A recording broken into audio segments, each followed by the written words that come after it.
Okay, here's your PEV2 with the 30-gallon waste tank. We've got a cam lock coupling right here that attaches the vacuum to the auto pump out tank, and the cage inside the tank that protects the vacuum is right inside of here. Now the waste in is going to be coming in on this side, and there's a slide in filter down the center between these guys inside here. There's another inlet which we've got capped off. We're using 2-inch hose barbs now instead of the cam locks because they do flow better. They're less flow restrictive. If somebody wants cam locks, we're a phone call away. Otherwise, we're going to be doing hose barbs, these big 2-inch hose barbs. Speaking of which, if you need the larger sweeping hose barbs for sucking up sticks and leaves out of rain gutters and stuff like that, those are an option. Just need to let us know.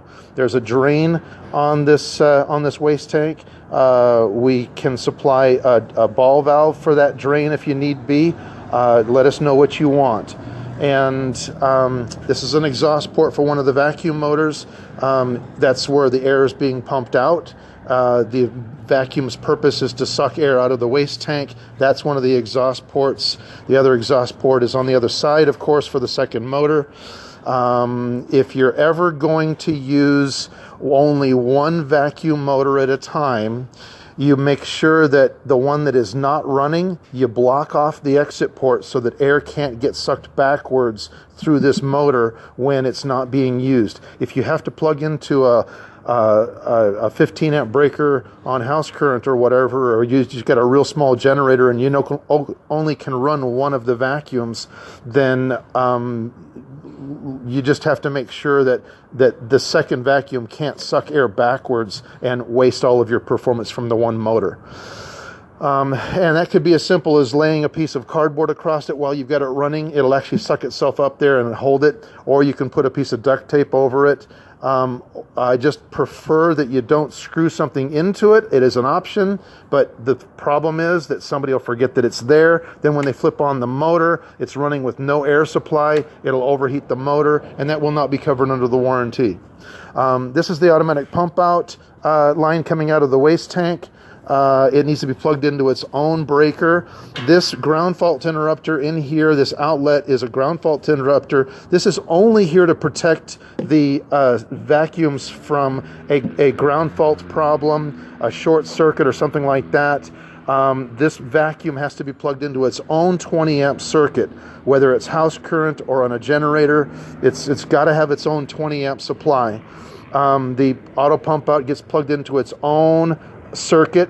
15 amp is fine. It only draws about 7 amps continuous, but a 15 amp breaker is best. We don't want to starve these things for power when they turn on. This is the check valve that keeps air from sucking backwards into the tank when the automatic pump out is not running.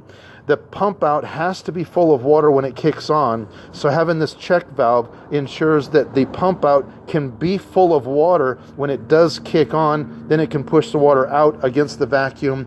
The automatic pump out is the hardest working component in the system. Okay, this is the basic layout for your PEV2 vacuum reclaim system. Any other questions, we're a phone call away. These are state-of-the-art machines. They've been in service for over 25 years, and there's no reason why it can't perform for you. If any one of our pieces of equipment ever burps or farts, we want a phone call. At Sirocco Performance Vacuums and PressureWasher.net, we're also the manufacturer of Bulldog Pro pressure washers. You're only going to get state-of-the-art, or we're not building it. Okay? Call us if you need us.